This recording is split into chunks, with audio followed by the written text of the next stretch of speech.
సహోదరులారా, ఒక ఊర్లో ఒక ఆయన ఈ ఒకరోజు ఉన్నట్టుండి ఒకలాంటి అలర్జీ వస్తుంది.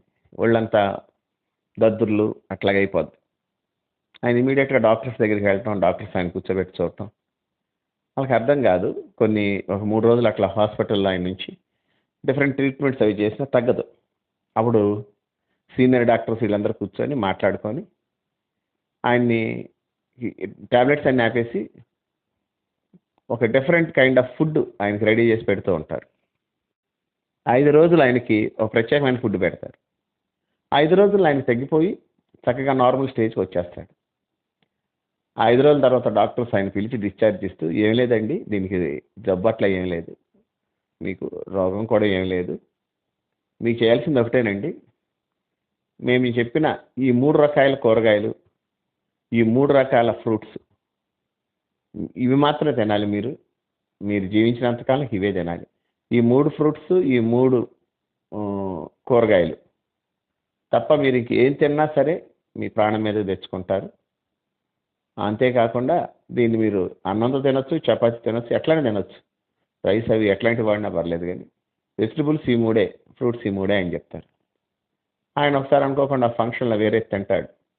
మళ్ళీ సీరియస్ అవుద్ది. అప్పుడు డాక్టర్స్ ఆయన్ని పిలిపించి గద్దించి అనుకోకుండా జరిగిన దీన్ని బట్టి ఆయన తప్పు చెప్పి ఆయన కూడా మళ్ళీ వెళ్ళిపోయి ఆయన జీవితకాలం అంతా కూడా ఆ లిమిటెడ్ ఫుడ్డే తిని బ్రతుకుతాడు.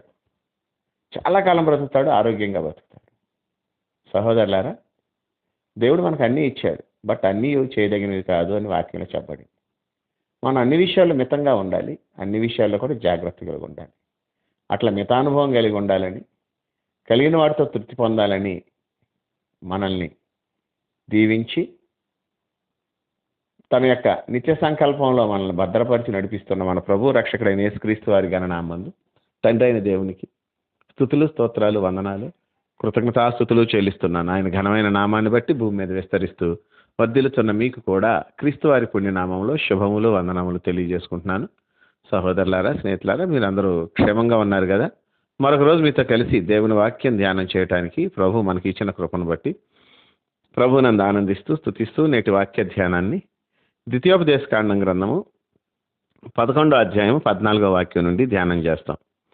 ద్వితీయోపదేశకాండం గ్రంథము 11వ అధ్యాయము 14వ వచనం.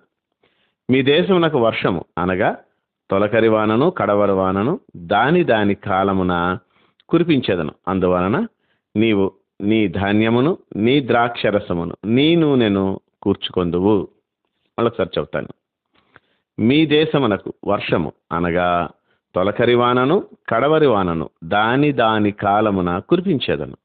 అందువలన నీవు నీ ధాన్యమును నీ ద్రాక్షరసమును నీ నూనెను కూర్చుకొందువు.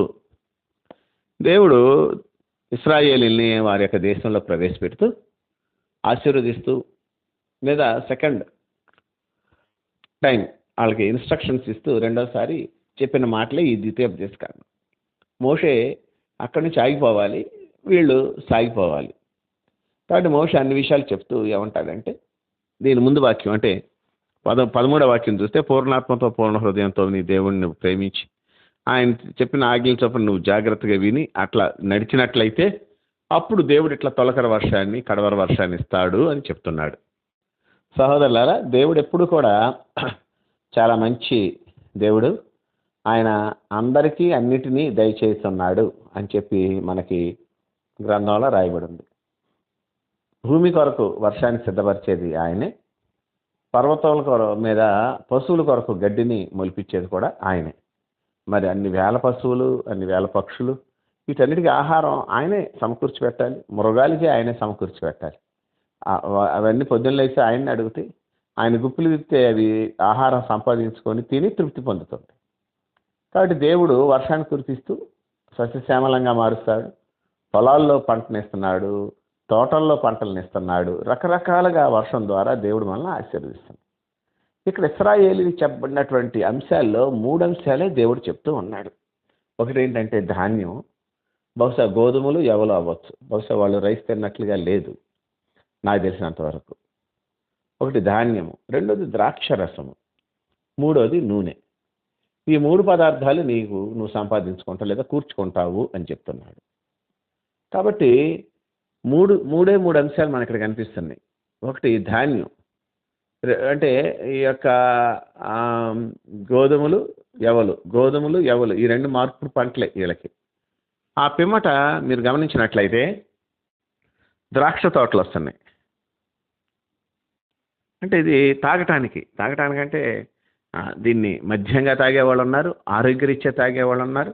అందరూ తాగేవాళ్ళు అప్పట్లో, ఆడవాళ్ళు మగవాళ్ళు అందరూ కూడా మంచిగా ద్రాక్ష రసం తాగేవాళ్ళు. చాలా మంచిది. నేను ఆ మధ్య విన్నాను, నాకు తెలిసినంత వరకు కొన్ని దేశాల్లో ప్రతి ఇంట్లోనూ పెద్ద గార్డెన్స్ ఉంటాయని, వాళ్ళు పొద్దున్నే లేచి ఆ గార్డెన్లో ఉన్నటువంటి ఫ్రూట్స్ అన్నీ తెచ్చుకొని సుమారు ఒక 5 నుంచి 10 లీటర్ల వరకు ఫ్రూట్ జ్యూస్ చేసేసుకొని దాన్నే రోజంతా సుమారుగా తాగుతూ ఉంటారని నేను విన్నా. సహోదరులారా, మరి ఈ దేవుడు అట్లా ద్రాక్షరసం, ధాన్యం, ఆ తర్వాత నూనె, ఈ మూడింటిని ఇస్తానని చెప్తున్నాడు. నాకు డౌట్ వచ్చేసింది ఏంటంటే, ఇప్పుడు పచ్చిమిరకాయలు లేవు, ఉల్లిపాయలు లేవు, వెల్లుల్లిపాయలు లేవు, ఇవన్నీ లేకుండా వాళ్ళు ఎట్లా తింటారు అనేది నాకు డౌట్ వచ్చింది. అంటే ఇవన్నీ ఉండాలి కదా కూర వండుకోవాలి అంటే. సహోదరులారా, ఇవన్నీ ఉండవు అని కాదు దేవుడు చెప్పేది. నీకు తప్పనిసరిగా అవసరమైనవి ఈ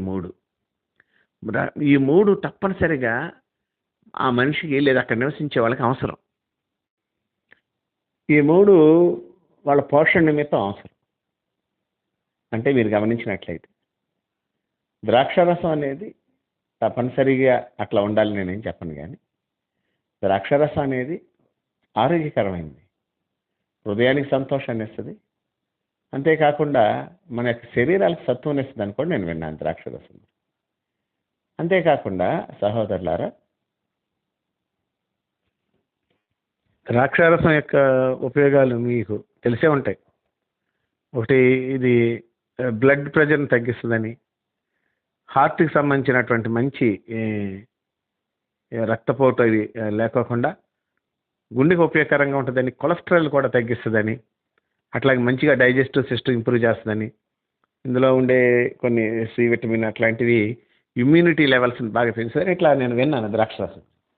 కాబట్టి ద్రాక్షరసం అనేది ఆ రోజుల్లో అక్కడ వాళ్ళు ఉంటున్న కొండ ప్రదేశాల్లో వాళ్ళకి ఒక విధమైన వెచ్చదనాన్ని ఇస్తుంది, ఒక విధమైన చల్లదనాన్ని ఇస్తుంది, వాళ్ళకి కావాల్సినటువంటి ఆ పనిపాట్లలో వాటిలో వాళ్ళకి తోడుగా ఉంటుంది.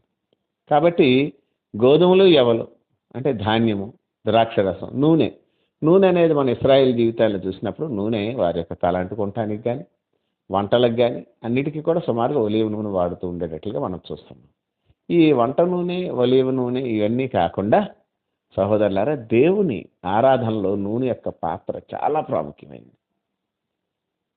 ఆ నూనె అనేది ప్రతి చోట అక్కడ వాడవలసిన ప్రతి నూనె కూడా దంచి తీసినటువంటిదే అని చెప్పి ఆ ఒలీవ నూనె వాడాలనేది దేవుడు చెప్తున్నాడు. కాబట్టి ఈ 3 ఇశ్రాయేలీలకి నేను ఇస్తాను అని చెప్తున్నాడు. వీటితో పాటు అన్నీ ఇస్తాడు, నేనే కాదు, కానీ ప్రాథమికంగా అవసరమైనవి ఈ మూడింటిని ఇశ్రాయేలీలు తప్పనిసరిగా సంపాదించుకోవాలి వాళ్ళ మనుగడ కొరకు. అలాగే మనం క్రొత్త నిబంధనలో కనుక చూసినట్లయితే, లేదా ఈనాటి ఇశ్రాయేలీలైన మనకు కావాల్సినవి ఏంటని కానీ మనం గమనించుకున్నట్లయితే, మనకి అపోస్తుల కార్యాల గ్రంథంలో 4 చూపిస్తుంటాడు. ఒకటి అపోస్తుల బోధ యందును, ఆ తర్వాత ప్రార్థన, రొట్టె విరుచుట, సహవాసం. లేదు ఇట్లా చెప్తాను, అపోస్తుల బోధ యందును, రొట్టె విరుచుట యందును, ప్రార్థన, సహవాసం అందును. అంటే కొంచెం ముందు వెనక్కి అట్లా మార్చానంతే. వినండి, అపోస్తుల బోధ అంటే వాక్యమే. వాక్యం ఎప్పుడు కూడా రొట్టెకు సూచనగా ఉంది. రొట్టెలు సూచిస్తూ ఉంటుంది. చాలా చోట్ల నేను వెళ్ళినప్పుడు ఎవరైనా ప్రార్థన చేస్తుంటారు, నా ముందు సేవకులు ఎవరైనా ప్రార్థన చేస్తూ, నేను మాట్లాడే ముందు, అయ్యా నీ సేవకుని ద్వారా నా ప్రభు మాకు విరిచి రొట్టె వడ్డించు, వాక్యాన్ని నాయన రొట్టె వలె విరిచి వడ్డించు, మేము అట్లా మాట్లాడుతుంటాం. వాక్యం ఎప్పుడు కూడా బలమైన ఆహారం అని, పాల వంటిదని ఈ మధ్య కాలంలోనే నేను మీతో చెప్పడం జరిగింది. కాబట్టి మనం కూడా క్రొత్త నిబంధనలో వీటిని చాలా జాగ్రత్తగా తీసుకొని ఉండాలి. ఇది మన మనుగడకి చాలా ఇంపార్టెంట్. వాక్యం ఎప్పుడు చదువుతూ ఉండాలి. మనం చాలాసార్లు ఖాళీ సమయంలో ఏం చేయాలో తెలియక ఏదేదో చేస్తుంటారు. అది మంచిది కాదు, మేలు కాదు సహోదరులారా. కనుక మనం మ్యాక్సిమం దివరాత్రులు దాన్ని ధ్యానించేవాడు అనేది మనం ఎప్పుడు కూడా అది మెమరీ అట్లా చేసుకుంటూ ఉండాలి. దేవుని వాక్యం నా మటుకు నేను చాలా వరకు కూడా ఈరోజు చదువుతున్న వాక్యం గురించి కానీ రేపు చెప్పవలసిన వాక్యం గురించి ఎక్కువ ఆలోచిస్తూ ఉంటాను అంతే. కాబట్టి మనం ధాన్యం లేదా అపోస్తుల యొక్క బోధ లేదా వాక్యం. రెండోదాన్ని మనం చూస్తే రొట్టె విరుచుట అనేది ద్రాక్షారసానికి సూచనగానే ఉంది. క్రీస్తు రక్తం ద్రాక్షారసానికి సూచనగా. ఇది యేసుక్రీస్తు రక్తం క్రొత్త నిబంధనలో చాలా ప్రాశస్తమైన పాత్ర. ఎందుకంటే ఆయన రక్తం వల్లే మనం కడగబడతాం, ఆయన రక్తం వల్లే నీతిమంతులుగా తీరుతాం. ఆయన రక్తం తాగి ఆయన శరీరం తిన్నవాడు మాత్రమే నిత్య జీవం గలవాడని చెప్పి యోహాను సువార్తలో యోహాన్ గారు మనకు స్పష్టంగా రాశాడు. అది రాసిన ఆయన చెప్పింది మాత్రం యేసు ప్రభు వారే. కాబట్టి ద్రాక్షరసం అనేది యేసు రక్తానికి క్రొత్త నిబంధనలో సూచనగా ఉంది. దాని ద్వారా మనం కడగబడాలి. అన్నిటిని మించి నేను మీతో చెప్తాను, యేసు రక్తం చేసే అనేక పనుల్లో ఒక శ్రేష్టమైన పని ఏంటంటే మన మనస్సాక్షిని శుద్ధి చేస్తుంది. మనస్సాక్షి ఎప్పుడు కూడా నిర్దోషంగా ఉండాలి అని అపోస్తుల కార్యాలు 23 అధ్యాయంలోను 24 అధ్యాయంలోను సహోదరుడైనటువంటి పౌలు గారు చెప్తుంటాడు. నా మనస్సాక్షిని కాపాడుకుంటున్నాను, నిర్దోషంగా ఉండటానికి అభ్యాసం చేసుకుంటున్నానని చాలా క్లియర్గా చెప్తుంటాడు. మనస్సాక్షి ఎప్పుడు క్లియర్ అవుతుందంటే ఈ ద్రాక్షరసంగా చెప్పబడినటువంటి యేసుక్రీస్తు రక్తం వల్లనే మనస్సాక్షి శుద్ధి చేయబడుతుంది. మూడో దానికి వస్తే నూనె దేవుని యొక్క అభిషేకానికి లేదా దేవునితో సహవాసానికి, దేవునితో సహవాసం చేయటానికి ఒక బెస్ట్ వే అయినటువంటి ప్రార్థనకి సూచనగా ఉంది. సహవాసం చేస్తున్నప్పుడు ప్రార్థన చేస్తుంటాం, ప్రార్థనలో సహవాసం జరుగుతూ ఉంటుంది. ఈ రెండు పరిశుద్ధాత్మ సహాయం తప్పించి ఇంకేం చేయలేం. అందుకని మీరు ఎప్పుడైనా గమనించారో లేదో, సహజంగా దేవుని సేవకులు చివరిలో ఆశీర్వాదం ఇస్తుంటారు, బెనడిక్షన్ అంటారు, ఆశీర్వాదం పలుకుతారు. అందులో వాళ్ళు తండ్రి అయిన దేవుని యొక్క ప్రేమయు, మన ప్రభువు రక్షకుడైన యేసుక్రీస్తు వారి యొక్క కృపయు, పరిశుద్ధాత్మ దేవుని యొక్క అన్యోన్య సహవాసము అని మనకు మాట్లాడుతూ ఉంటారు. అన్యోన్య సహవాసం. సో సహవాసము అనేది పరిశుద్ధాత్మతో మనకు ఎక్కువగా ఉంటుండాలి. పరిశుద్ధాత్మ వల్లనే తప్ప మనకి యుక్తంగా ప్రార్థన చేయటం ఎట్లాగో రాదు అని రోమపత్రికలో ఆల్రెడీ చెప్పబడింది. కనుక ఈ విషయాలు మీరు ఎప్పుడు గుర్తుంచుకోండి. నాకు చదివిన తర్వాత నాకు అర్థమైంది ఈ విషయం. ఏంటి వీళ్ళకి ధాన్యము, ద్రాక్షరసం, నూనె అనేది కాకోకుండా మీకు అనుకోకుండా అక్కడ సింగులర్ వాడతాడు అనమాట. నీ ధాన్యమును, నీ ద్రాక్షరసమును, నీ నూనెను. ఇట్స్ ఇండివిజువల్గా కనిపిస్తూ ఉంటుంది. అది నువ్వు సమకూర్చుకోవాల్సింది. నీ అనేదాన్ని కేవలం వ్యక్తి గురించి అని నేను చెప్పలేను, కానీ కుటుంబం కొరకు సంబంధించింది లేదా కుటుంబానికి సరిపడా ప్రతి ఒక్కరూ ఓమెరుతో అంటూ ఉంటాడు. ఇశ్రాయేలీలు నడిచినప్పుడు అరణ్యంలో తలకు ఒక ఓమెరు చొప్పున అన్నాడు. 3 ఏళ్ల పిల్లోడికి అంటే అన్నప్రాసన చేసిన వాళ్ళకి అనుకుంటా. అప్పట్లో కూడా అన్నప్రాసనలు ఉండుంటాయి. 6వ నెల 6వ రోజు ఉండకపోయినా ఉండుంటాయి. వాళ్ళు అక్కడ చెప్పినప్పుడు వాడికి ఎప్పుడైతే అన్నం పెట్టడం మొదలు పెట్టారో మదర్ ఫీడింగ్ ఆగిపోయి వాడికి కూడా తలకు ఒక ఓమెరు అన్నాడు. మీకు సరిపడా కూర్చుకోండి అన్నాడు.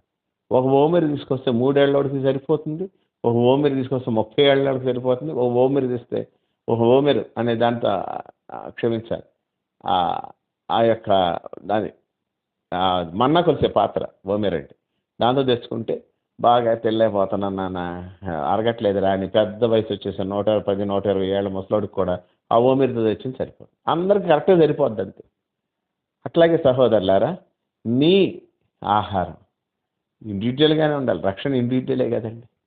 కృత నిబంధనలో నీ ఆహారం అనగా నీ యొక్క వాక్యం సిద్ధపాటు, నీ మనస్సాక్షి నువ్వు కడుక్కుంటాం లేదా పవిత్రపరుచుకుంటాం. అట్లాగే నీ సహవాసము, నీ దేవుని ఆరాధించి ప్రార్థన చేసే గుణం ఇండివిజువల్గా నువ్వు కలిగి ఉండాల్సిందే. నేను మీతో చెప్పాను చూడండి, ఆ యొక్క ఒక ఆయనకి అలర్జీ వచ్చింది. 3 రకాల కూరగాయలు 3 రకాల పళ్ళు అని చెప్పాను. అంటే దీనికి ఏదో ఆధారంగా ఉంటుందని అట్లా చెప్పడం కాదు, సహజంగా ఇది మీకు అర్థం అవటానికి చెప్పిన ఉపమానమే అది. అయితే సహోదరులారా, ఆయనకు ఆ 3 ఎట్లాగో ఇశ్రాయేలీలకి ఈ 3 అంత ప్రాముఖ్యం. కృత నిబంధనలో మనకు ఈ 4 అంత ప్రాముఖ్యం. ఈ 4 తప్పనిసరి.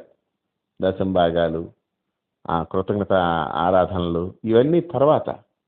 ఈ 4 నీ జీవితంలో నీ కొరకు నీవు సంపాదించుకోలేకపోతే, నీవు కలిగి ఉండకపోతే చాలా ఇబ్బంది పడతావని ప్రభు ప్రేమను బట్టి మీకు తెలియజేస్తూ ధ్యానాన్ని ముగిస్తున్నాను. ప్రార్థన. మహాపరిశుద్ధుడు అయిన తండ్రి, ప్రేమ నమ్మకం గలవాడ, నీకే వందనాలు, స్తోత్రాలు, కృతజ్ఞతాస్తుతులు చెల్లిస్తున్నాం. నీ కృపను బట్టి మా జీవితాల్లో నేటి వరకు నువ్వు ఇచ్చిన నెమ్మదిని బట్టి, క్షేమాన్ని బట్టి, నీ కనికరాన్ని బట్టి నీకు స్తోత్రం. బలమైన దేవుడా, బలమైనటువంటి కార్యాలు చేస్తూ వచ్చారు. నీ నామ మహిమార్థే జీవించడానికి కావాల్సిన కృపనిచ్చారు. దాన్ని బట్టి నేను స్తుతిస్తూ, సమయంలో మేము ఏమై ఉన్నామో అది నీ కృప అని చెప్పి ఒప్పుకుంటున్నాను. మా మంచి దేవుడా, నీకే వందనాలు, స్తోత్రాలు. మమ్మల్ని కనికరించు, నీ కటాక్షం మా జీవితాలకి అనుగ్రహించి నడిపించండి. ఈ సమయంలో మేము ఏమై ఉన్నామో అది నీ కృప అని చెప్పి ఒప్పుకుంటున్నాను. మేము వేటి మీద ఫోకస్ చేయాలో వాటి మీద ఫోకస్ చేయడానికి కృప చూపించు.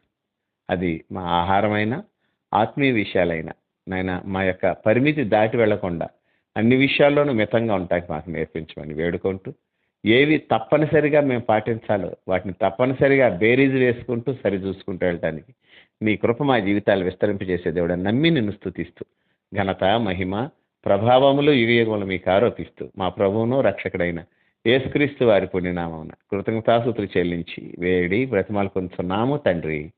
Amen, amen, amen.